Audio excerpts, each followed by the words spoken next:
বাংলাদেশের মানুষ খেটে খাওয়া মানুষ, বাংলাদেশের মানুষ শ্রমিক মানুষ, বাংলাদেশের মানুষ মজুর মানুষ।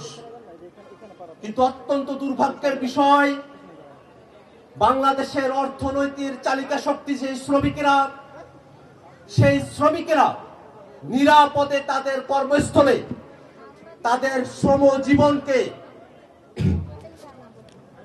অতিবাহিত করতে পারবেন, এই নিশ্চয়তাটুকুও আমাদের সরকার এখন পর্যন্ত নিশ্চিত করতে পারে নাই। দুর্ভাগ্যের বিষয় হলো, বাংলাদেশে রানা প্লাজার মতো যে দুর্বিষহ ঘটনা ঘটেছে, এই ঘটনা শুধু বাংলাদেশের জন্য নয়, গোটা পৃথিবীতে শ্রম বিপর্যয়ের যতগুলো উদাহরণ আছে, সেই উদাহরণগুলোর মধ্যে সব থেকে বিভৎসতম উদাহরণ হিসেবে পৃথিবীর ইতিহাসে স্থান করে নিয়েছে।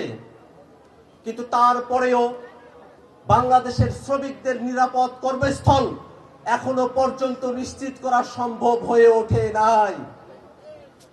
শ্রমিকদের যে নিরাপদ কর্মসংস্থান কর্মস্থলের ব্যবস্থা করা গেল না, সেটার পেছনে সব থেকে বড় দায়ী বাংলাদেশের দুর্বৃত্তায়িত, বাংলাদেশের নষ্ট, বাংলাদেশের পচে গলে যাওয়া রাজনীতি।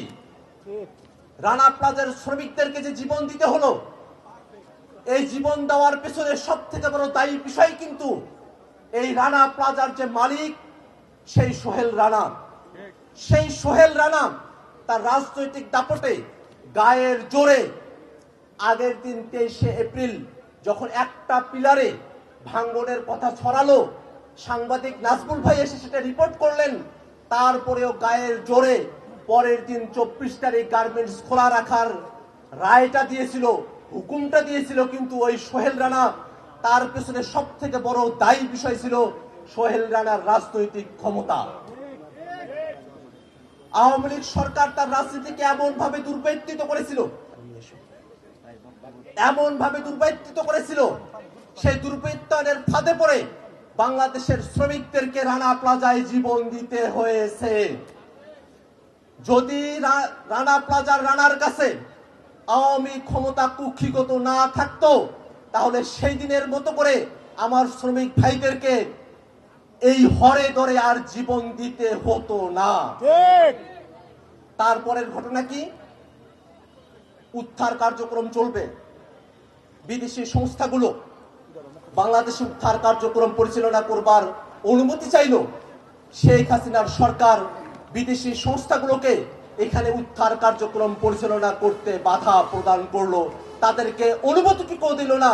কারণ আওয়ামী লীগ সরকার বাংলাদেশে যে দুর্বৃত্তায়ন করেছিল, রানা প্লাজার ঘটনার মধ্য দিয়েও সেই দুর্বৃত্তায়নের প্রকাশ যাতে আন্তর্জাতিক মিডিয়ায়, আন্তর্জাতিক সমাজে না ঘটে, সেটাকে ধামাচাপা দেওয়ার জন্যই আন্তর্জাতিক সংস্থাগুলোকে এখানে উদ্ধার কার্যক্রম তারা পরিচালনা করতে দেয় নাই।